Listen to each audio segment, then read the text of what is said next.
ಈಗ ಬೆಂಗಳೂರಿನ ಇತರ ಸುದ್ದಿಗಳನ್ನ ಫಟಾಫಟ್ ಅಂತ ನೋಡೋಣ ಜಸ್ಟ್ ಫೈನ್ ನಲ್ಲಿ. ನಮ್ಮ ಮೆಟ್ರೋ ಪ್ರಯಾಣಿಕರಿಗೆ ಗುಡ್ ನ್ಯೂಸ್ ಸಿಕ್ಕಿದೆ. ಶೀಘ್ರದಲ್ಲೇ ಹಳದಿ ಮಾರ್ಗದಲ್ಲಿ ಮೆಟ್ರೋ ರೈಲು ಸಂಚಾರ ಶುರುವಾಗಲಿದೆ. ಆರ್ವಿ ರೋಡ್ ಟು ಬೊಮ್ಮಸಂದ್ರ ಮಾರ್ಗದ ಸಂಚಾರಕ್ಕೆ ರೈಲ್ವೆ ಸುರಕ್ಷತಾ ಆಯುಕ್ತರು ಅನುಮತಿ ನೀಡಿದ್ದಾರೆ. ಜುಲೈ 22ರಿಂದ 25ರವರೆಗೆ ಹಳದಿ ಮಾರ್ಗ ಪರಿಶೀಲನೆ ನಡೆದಿದೆ.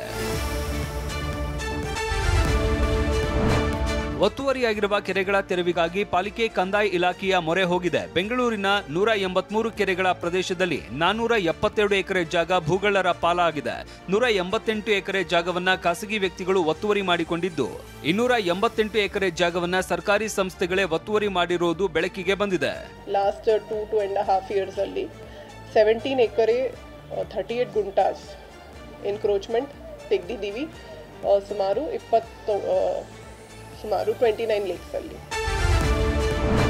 ರಾಜ್ಯ ಮತ್ತು ಬೆಂಗಳೂರಿನ ಏಕೈಕ ಪ್ರಾಣಿಗಳ ಚಿತಾಗಾರ ಕಾರ್ಯಾಚರಣೆ ಸ್ಥಗಿತಗೊಳಿಸಿದೆ. 4 ತಿಂಗಳು ಕಳೆದರೂ ಕೂಡ ಇನ್ನೂ ದುರಸ್ತಿ ಕಾರ್ಯ ನಡೆದಿಲ್ಲ. ಭಾರೀ ಗಾಳಿ ಮಳೆಗೆ ಚಿಮಣಿ ನೆಲಕ್ಕೆ ಉರುಳಿದ್ರೆ ಮೇಲ್ಚಾವಣಿ ಕೂಡ ಹಾಳಾಗಿದೆ. ದಿನಕ್ಕೆ 20ಕ್ಕೂ ಹೆಚ್ಚು ಮಂದಿ ಪ್ರಾಣಿಗಳ ಅಂತ್ಯಕ್ರಿಯೆ ನಡೀತಾ ಇದ್ದು, ಪಾಲಿಕೆ ನಿರ್ಲಕ್ಷ್ಯದ ವಿರುದ್ಧ ಜನ ಕಿಡಿಕಾರ್ತಾ ಇದ್ದಾರೆ.